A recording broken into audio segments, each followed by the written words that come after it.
Welcome to A Cuppa with Carley. This is a series of casual chats with interesting people doing interesting things.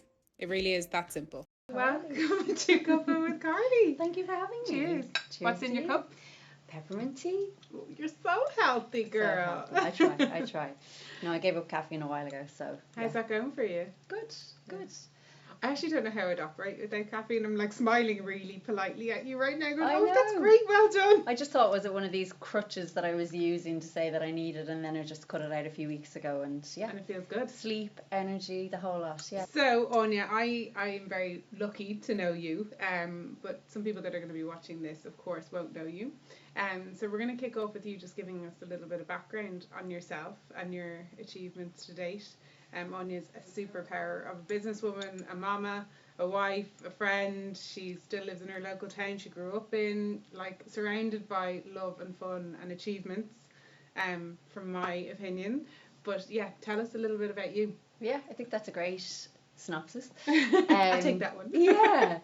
So I grew up in a small village, same village as you did. We're on the North County, Dublin, and such a special childhood. I grew up with my three sisters and my parents, and as you said, lots of fun, lots of love, and just the most magical childhood I suppose you could ask for. And still best friends with all of my sisters. And I think, you know, when we talk about achievements and you talk about how successful people can be, I think that support network and that kind of framework that sets you up for life is key to who you are in your later years. Went to school locally, went to DIT, did business management, then shifted, thought I wanted to take over the world of retail. I did some buying and merchandising, loved that, but then realised I wanted to travel, and then just kind of packed a backpack that I don't think I ever used. I don't think I stepped foot in a hostel. But I can't quite imagine you. No, I'm kind of the full kit person, but whether I'll ever step foot in the actual place, I don't know. So headed off to Australia then when I was 21. And again, you know, I've always had such a strong work ethic, kind of straight into working. Working in contact centres mainly in Australia for kind of the 3 years that we were over there, through sales, training, marketing, customer service. Such a great grounding for a young person. Long hours, tough environment, tough sales targets, but then lots of creativity in how you run that business and how you manage those sales floors and manage those teams. And for a 22-year-old, it was a huge learning curve, but one I fully embraced and loved that I had that independence of living on the other side of the world, and obviously the Australian culture was amazing.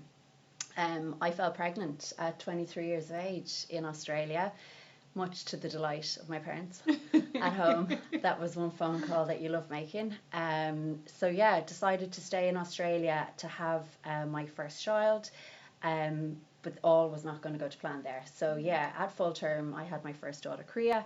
She was born and she was very, very ill. She was deprived of oxygen just before birth, and we lost her after 2 weeks. I had made the decision to bring her home. So we brought her home to Ireland, and I never went back to Australia. That was a pivotal turning point. Pivotal moment. Yeah. Like you're no longer that person. Yeah. When you lose a child, you lose who you were up to that point, and I think how you deal with it, how you get through it, and how you cope fundamentally shifts. But you know me, I'm very pragmatic in the way that I think. So resilient.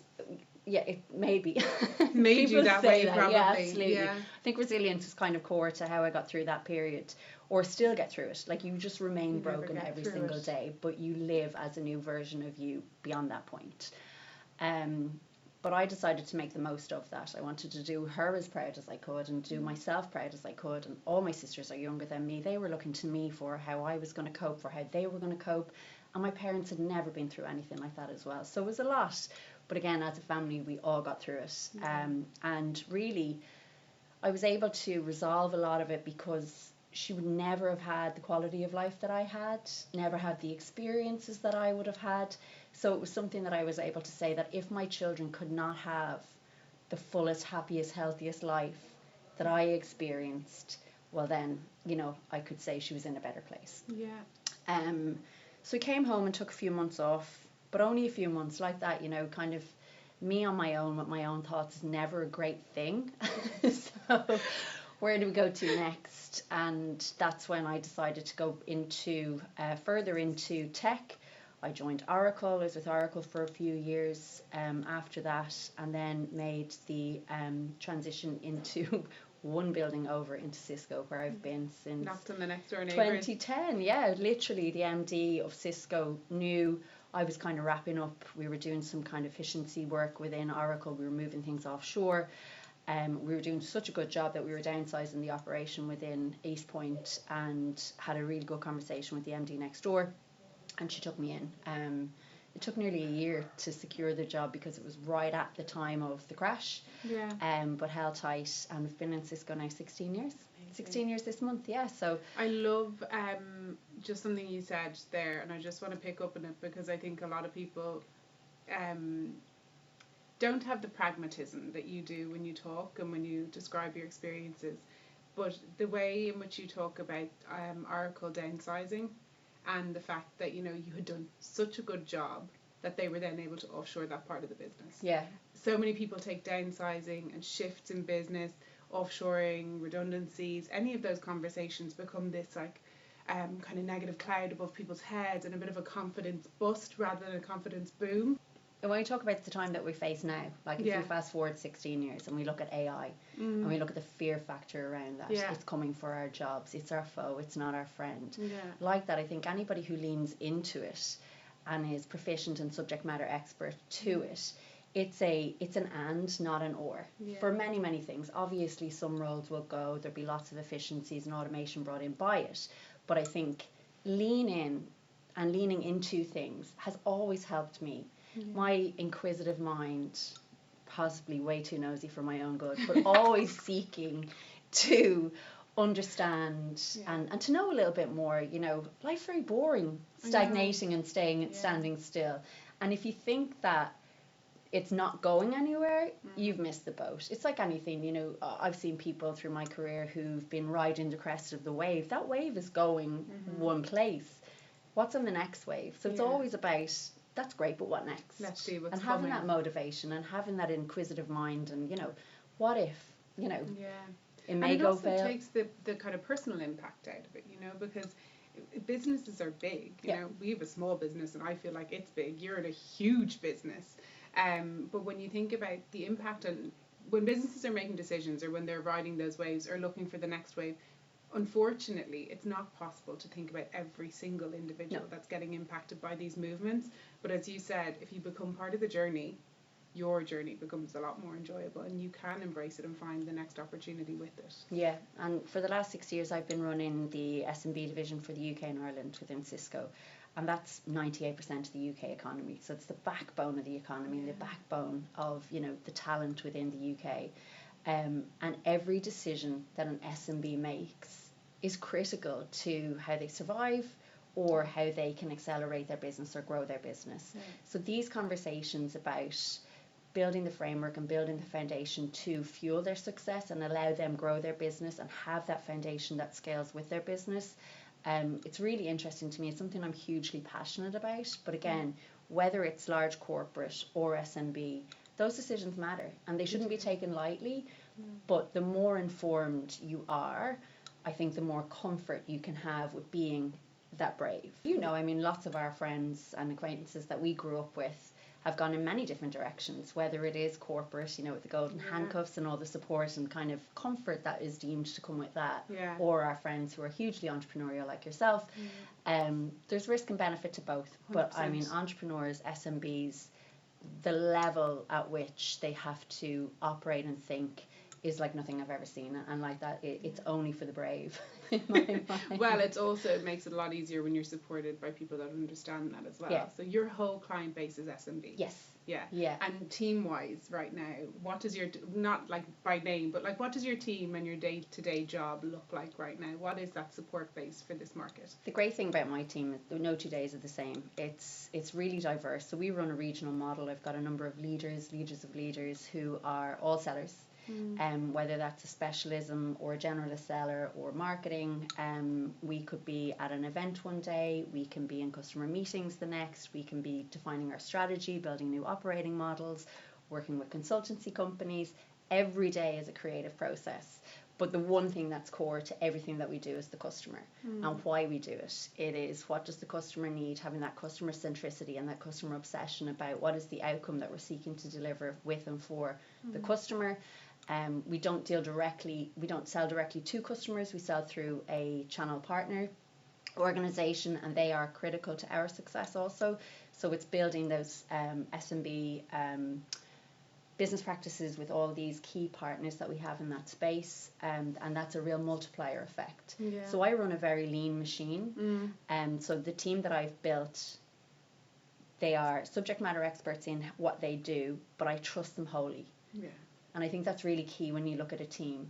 You know, when you Really look at, my job is to lead them. You know, I can step away from the business and I know they have my back. I advocate for them. They do anything to make sure that that business is a success, and they are there for each other, with each other, and it's something that I'm hugely proud of. So again, when we look at the diversity of what we do every day, who you do it with is massively important. It's a bit like your sisters, right? Absolutely, absolutely. Look, and you know yourself with your family, no 2 days are the same. You're not getting on one day, you may be getting on better with some people at other days, but it's all about, I'm a big believer in seeking to understand, in, you know, understanding the psychology of humanity. Like, humans are so interesting, but they're so intricate, and as a leader I think that's really cool as well. It's not monotonous.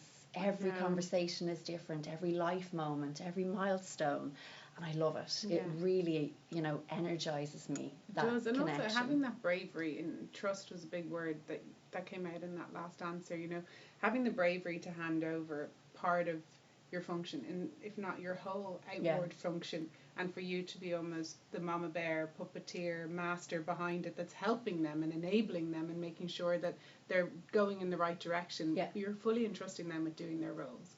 And I think that for especially in the generation that's coming up through the ranks at the moment, that individualism in their role, that ownership in their role, it's becoming more and more important day by day.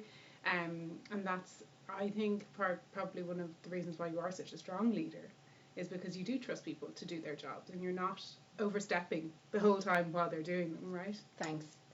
I say thank, and I giggle a little bit at that, because I remember the moment when, you know, someone explains to you the difference between a manager and a leader.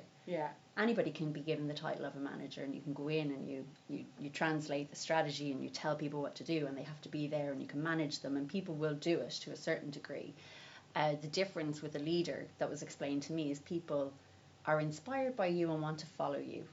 And like that translation of what I need to get from this team for my company was really important for me, and how I do that with my team. But also, again, relinquishing some of that control. That's something that's super hard for a lot of people, and was for me for a long time, because if you are a perfectionist or you have a bit of a control issue, or, you know, it is hard sometimes. But the minute, you know, you test the water and you give it an inch, and then you're giving it further and further, and next of all you've got this machine. It's not without its challenges, and I think difficult conversations arm you and make the better days even better. But difficult conversations have to be had as well, and I think when you look at leadership, it's not all sunshine and roses, and it's that balance of, look, we can be having lots of fun one day, but on the flip side, sometimes there's grafty days. Absolutely. One of the moments I've had as a leader that kind of ties into this quite nicely is finding the comfort in having the conversations when things go wrong as well. I feel that when I was in too much of a managerial leadership position, I took all of those wrongs negatively, and I felt like it was personal about me, it was personal about my team. You're either reacting or you're responding. And I think in the lesser experience, or if you're having a bad day or you're not on your game, people and leaders and managers tend to react. Right? And you're hoovering the atmosphere, you're dampening everybody. People already feel bad. This is the thing, when you recognise nobody loves this situation. So you coming in on top like a ton of bricks, what are you going to achieve? right? So, and it's like everything. If you get a task and it looks enormous and you're overwhelmed by the enormity of the task, well, it's like anything, right? Let's break it down to the basics. Let's put a structure in place and a framework in place and break it up. What superpowers have you got? What superpowers have you got? And as a team, let's achieve the end game that we want to get to. So I think listening to understand and responding versus reacting is really two really key things for me dealing with the team or dealing with those difficult moments that allows you navigate them with a lot less disruption or emotion. So, you speak at a lot of events. I do. We are an events agency. Have to get the plug in for Grey Dog. They'd be like, are you just going and having coffee with your friends every week? But just, I need to just ask, from the other side of the table, I don't speak at events. I organise events. I'm very much behind the scenes, and that is my ultimate comfort zone. I was on site all week this week, and I feel like I've just got remarried. I'm so buzzing after it. But as the front of house at events, as the speaker, as the person on stage, spotlights on, getting questioned, joining panels, doing keynotes, how do you see the value of conferences, events, whether they be internal or external events? How do you see them as kind of valuable for brands? So when you look at what you're trying to achieve, and it comes back to customer obsession and customer outcomes, it's about translating that message in different terms to different verticals, different markets, and it's about how you tell the story. Like anybody can get up and regurgitate a strategy or a playbook, but I think it's a privilege, first of all, to be asked to do these things, and not everybody gets asked. And when I first started doing it like that, I love event management. I love all the background to how we run an event, how we do things with our customers, for our customers, with our partners. And you get to a moment where you're like, do I lean in or lean out, or just say, no, we let somebody else do it. They're much more polished. They're much more, refined in how they do it. And why would anybody want me to do it? And then you realize, actually, I kind of know what I'm talking about because I've done it for a while. And I think if you get that confidence, and then you understand your customer, you understand your product, then you come back to what you're trying to achieve. You can market a product, as you know, digitally, signposts, physical advertising, telemarketing, webinars. But without that brand awareness and without that human connection, everything within sales, I think, is a human connection. And if you can build that human connection, be it speaking to 100 people and 20 people really pick up on something, or 20% of your content really resonate with more of the audience, that's a success. So I think there's huge value in, first of all, face-to-face events. I think we've missed that. Certainly coming out of 2020 into 2021, it took a long time to get back to where we are now, and people seem to be really energized by them and want to have those discussions with you. So it's not that I'm up telling people this is why you should buy this and this is why I'm here to tell you I know everything about it. They're just seeds to open a conversation and have a hyper personalized conversation then with that particular customer about what they want to do. So I see huge value in it. Massively nervous still doing it. Oh God, that was going to be my next question. That could be anything. I could sit in a room with 20 people, or you could sit there with 800 people, and you still have the fire in your belly and the kind of the butterflies and stuff like that. But that's just, it shows you care. Yeah. And I think, through time you obviously learn breath work and you learn how to kind of move that energy around your body a little bit more. I remember a trainer I worked with, Kelly, you know Kelly as well. Yeah. She's like, emotion is just energy in motion. Yeah. So it's just about how you channel that energy for the greater kind of outcome for yourself. And another one for me was just getting over the fear of doing it. And what is going to happen? How is this going to go? But then also, what is the worst that can happen? Exactly. Mostly, and having worked on hundreds of events over the years, the worst thing that can happen is that someone has to cough and take a sip of water. It's never what comes out of their mouth.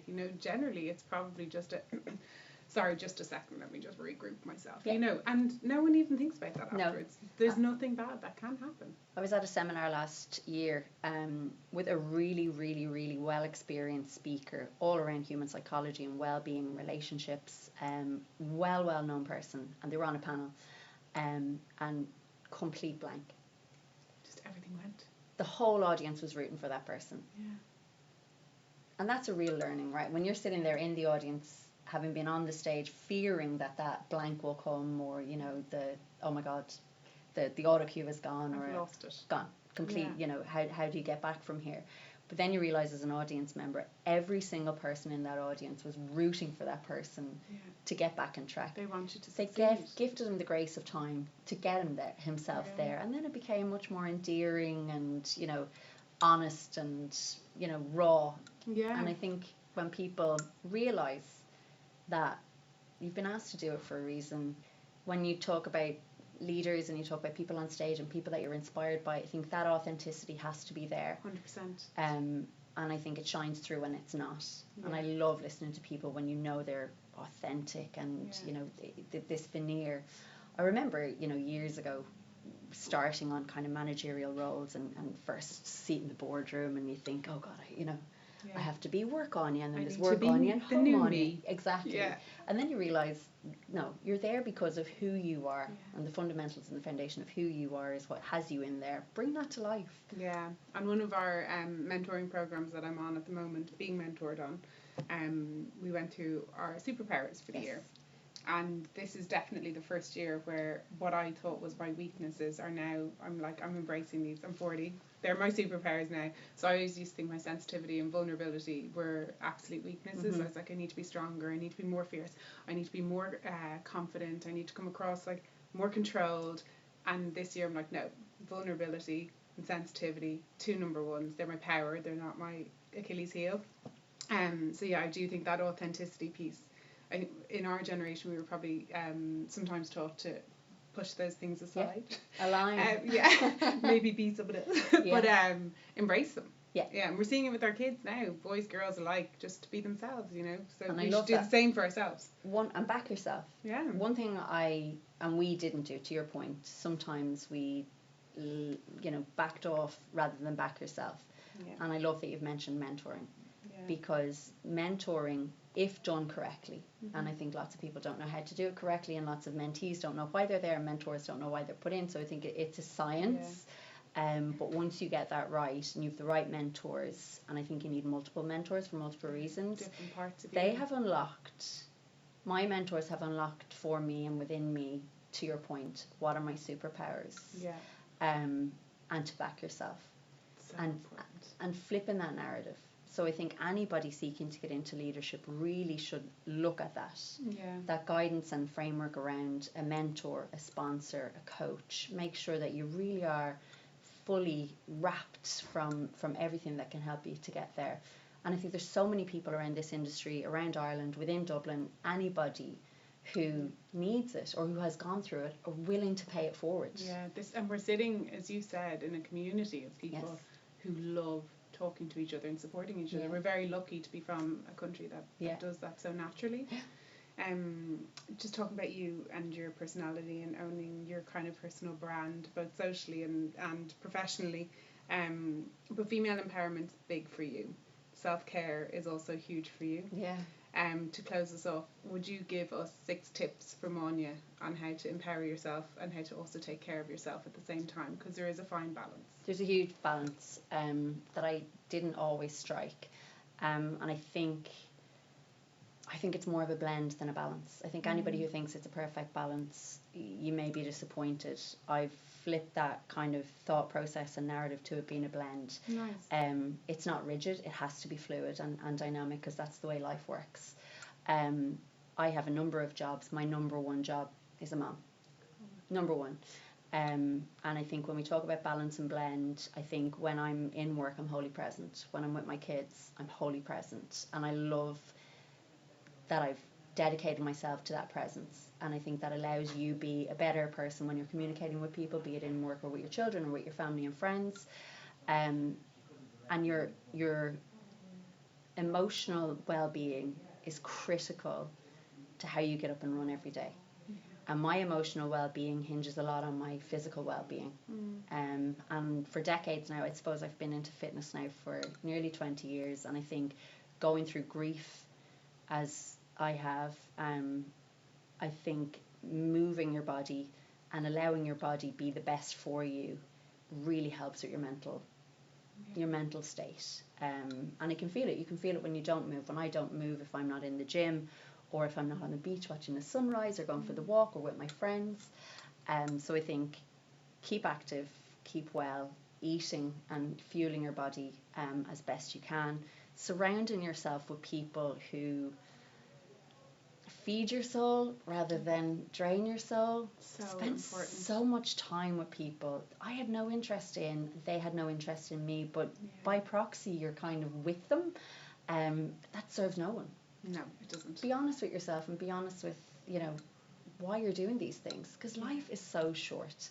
I don't know whether we ever had this conversation before, but it was one of our mutual friends made a huge life decision after us listening to this podcast. So Jerry Hussey was on with Georgia Crawford, and he referenced a timeline.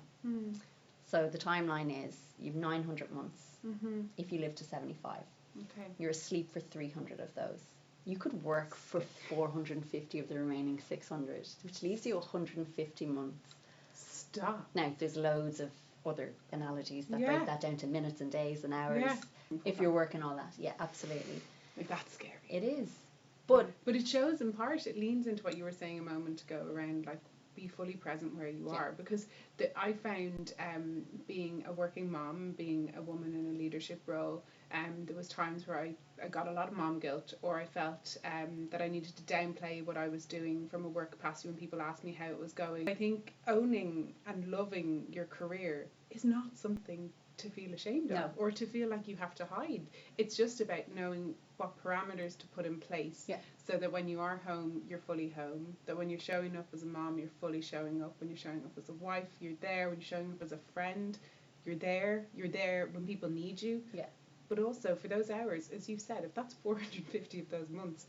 And you need to have fun doing it. And it should be fun. It should be every day you're learning. It should be you're with friends. You know, you spend more time with your work friends than you do sometimes with your friends from home. Make the most of it. So my tips are, look, just live life to its fullest.